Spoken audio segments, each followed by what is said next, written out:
রাজধানীর যাত্রাবাড়ির কাঁচা বাজার আড়তে দুদল চাঁদাবাজের মধ্যে সংঘর্ষে একজন নিহত ও দুজন আহত হয়েছেন। স্থানীয়রা বলছেন, দীর্ঘদিন ধরেই কয়েকটি চাঁদাবাজ গ্রুপের দখলে কাঁচা বাজার এলাকা। এ নিয়ে প্রায়ই ঘটে সংঘর্ষ।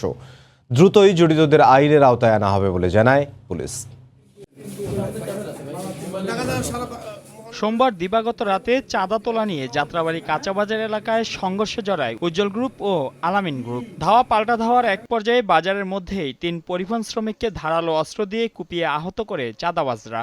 এই ঘটনায় আহত ৩ জনকে ঢাকা মেডিকেল কলেজ হাসপাতালে নিয়ে গেলে মারা যান ইমরান। আমার বাইকের মৃত্যুর সাথে পাঞ্জাল হতেছে, যে মরছে আমাদের 100% শ্রমিক।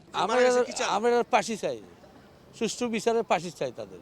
স্থানীয়রা জানান, যাত্রাবাড়ি কাঁচাবাজার আড়তে মালামাল নিয়ে আসা ট্রাক থেকে নানা অজুহাতে তোলা হয় কয়েক রকমের চাঁদা।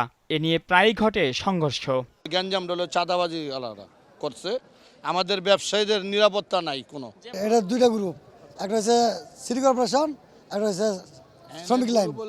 ওরা 150 টাকা নেয়, আর সিটি কর্পোরেশন নেয় 100 টাকা, ছোট গাড়ি বড় গাড়ি 200 টাকা। প্রতিনিধি দিতে বাধ্য, দিতে হবে, না দিলে কিছু ব্যবসা করতে পারবো না। চাঁদাবাজের আধিপত্য বিস্তার করে দুই পক্ষ, যেমন আলামিন এবং উজ্জ্বল, এদের লোকজন নিয়ে আজকে আমাদের সাধারণ শ্রমিক নিহত হয়েছে। এই ঘটনার তদন্ত করে দ্রুত ব্যবস্থা নেওয়ার আহ্বান জানান শ্রমিক নেতারা। বিভিন্ন নামে বেনামে চাঁদাবাজি করে। এই এক গ্রুপ আসে, আরেক গ্রুপ যায়, এক গ্রুপের দূরে আরেক গ্রুপ আসে। একটা হলো আলামিন গ্রুপের লোক, আর হলো উজ্জ্বল গ্রুপের লোক। পুলিশ বলছে, ঘটনায় জড়িতদের ধরতে চলছে অভিযান। যে মারা গেছে তারা আর ওই উজ্জ্বল নামে আমরা এখনো বিস্তারিত পাই নাই। যারা এই ঘটনার সাথে জড়িত গ্রেফতারের জন্য অভিযান পরিচালনা করছে। চাঁদাবাজি বন্ধে যথাযথ ব্যবস্থা নেওয়ার দাবি জানান স্থানীয় ব্যবসায়ী ও শ্রমিকরা।